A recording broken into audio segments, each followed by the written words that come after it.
বেশ কয়েক জায়গায় আপনারা দেখেছেন প্রশাসনের উদ্যত্ত এবং প্রশাসনের নির্বিকার আচরণ, যে আচরণের ফলে বিপ্লবীরা যে জুলাই গণঅভ্যুত্থানে যারা রাজপথে নির্ভয় চিত্তে বুক পেতে দাঁড়িয়েছিল, সেই বিপ্লবীদের জীবনই আজকে হুমকির মুখে। আমরা বেশ কয়েকবার দেখেছি আমাদের বেসরকারি বিশ্ববিদ্যালয়ের কয়েকজন শিক্ষার্থীর উপর হামলা হলো, সেই সময়টাতেও আমরা সেই প্রশাসনকে নির্বিকার থাকতেই দেখেছি এবং বারবার তারা আমাদের সাথে যে আচরণ করেছে আওয়ামী ফেসিবাদের আমলে, আমাদের উপর বল প্রয়োগ থেকে শুরু করে নির্যাতন স্ট্রিম রুলার চালানোতে আমরা দেখেছি তারা নিজেরাই অতি উৎসাহী। মানে সরকার যতটুকু নির্দেশ দেয় তার থেকে বেশি করতো, কিন্তু বর্তমানে সরকার তাদেরকে নির্দেশ দেওয়ার পরেও তারা তাদের দায়িত্ব পালন করছে না। তো প্রাপ্তি যদি বলেন, আমাদের প্রাপ্তি আসলে এখনো খুবই অল্প, যেটা আমাদের প্রত্যাশার থেকে অনেক অনেক কম।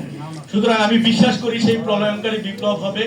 বাংলাদেশের জুলাই বিপ্লবের যে শক্তিরা ছিল তারা যদি ঐক্যবদ্ধ থাকে, আগামীর দিনগুলোতে আমরা আমাদের প্রত্যাশা অনুযায়ী ফ্যাসিবাদী ব্যবস্থার প্রত্যেকটা কাঠামোকে ভেঙে দিয়ে একটি নতুন বাংলাদেশ বিনির্মাণ করব।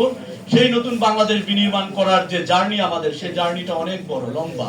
সেই লম্বা সময় আমরা আমাদের শহীদ ভাইদের এবং আহত ভাইদের উপর যে তাদের রক্তের উপর যে আমাদের একটা প্রতিশ্রুতি রয়েছে, সেই প্রতিশ্রুতি বাস্তবায়নে ঐক্যবদ্ধ থেকে জুলাইকে বিপ্লবে রূপান্তরিত করে আমাদের এই যাত্রাকে সফল করবো ইনশাআল্লাহ।